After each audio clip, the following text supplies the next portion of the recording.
Hey guys, Bernard Scott again, Intellectual Endeavors. There's been a long time debatable question on whether the common man should even bother voting for the president, and I want to give my opinion on this. Now what you guys have to understand is that the common man does not directly vote for the president. There is no national election.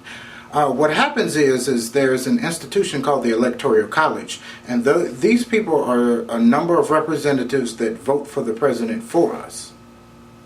Now the first thing I hear is that, well, the Electoral College bases their vote on the popular vote. Whoever the people vote for the most is who the Electoral College will vote for.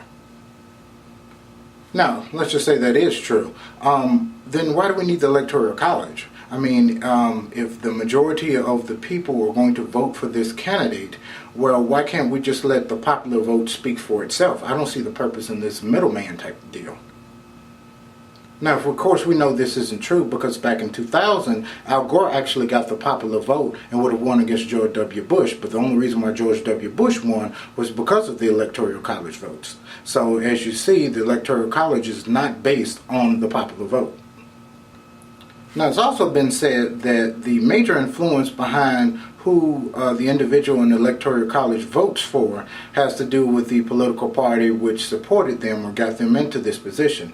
But that's not always the case either. There's no hard rule that says that the person has to vote for the political party in which they belong to or that helped them get up there in that position. So there's not even consistency in that. So I'm just not understanding, what does the Electoral College base their vote on? If it's not the popular vote or it's not the influence of the political party in which they came from, what are they basing their vote on? Is it like a situation of, well, I know you guys want this guy for president, but we don't think that's the case and we think this is best for you. Isn't that really insulting to the common person?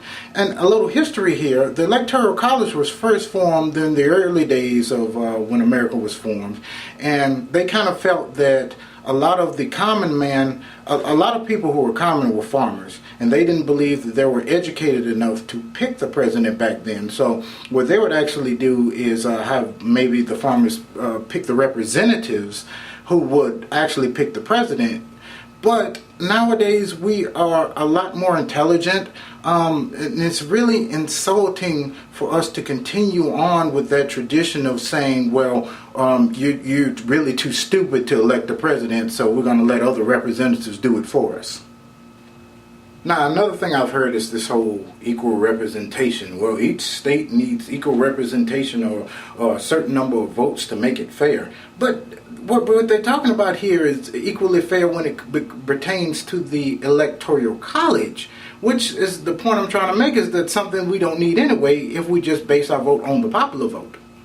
Now, a lot of my fellow African Americans will get quite emotional when I tell them that I'm not voting. And they'll say something like, well, there's been a lot of people in the past that have struggled to get your civil rights and your right to vote. I mean, aren't you slapping them in the face by not voting? Shouldn't you exercise that right that they fought for? Well, they also fought for my right to sit at the front of the bus. But if I get on the bus and I feel like sitting toward the back for whatever reason, is that really disrespecting them either? Plus the fact that they fought for my right to vote. That means my right to choose to vote if I want to and don't want to. And I really respect that, but I don't see a purpose in doing so.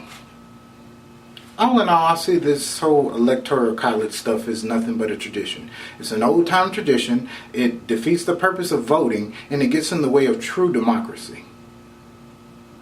Now, don't get me wrong, if somebody wants to still go to the polls and vote for the president, I mean, it's okay to voice your opinion and take a poll, but, I mean, that's how I see electing the president. It has no real power, and pretty much when we go to the polls, we cast our vote, and we are begging to the Electoral College, oh, please, can you please vote for the candidate in which I voted for, which most of them already made up their minds, and states, a lot of southern states are already red states, so they're going to vote one way, and certain states are going to vote Democrat.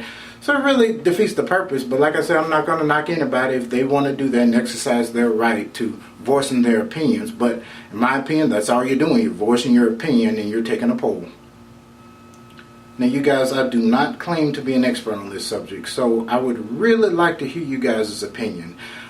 Just put a comment in the section below. If you haven't done so far, make sure you subscribe to my channel. If you have any subjects that you would like for me to discuss, put them in the section below as well. Thank you for watching.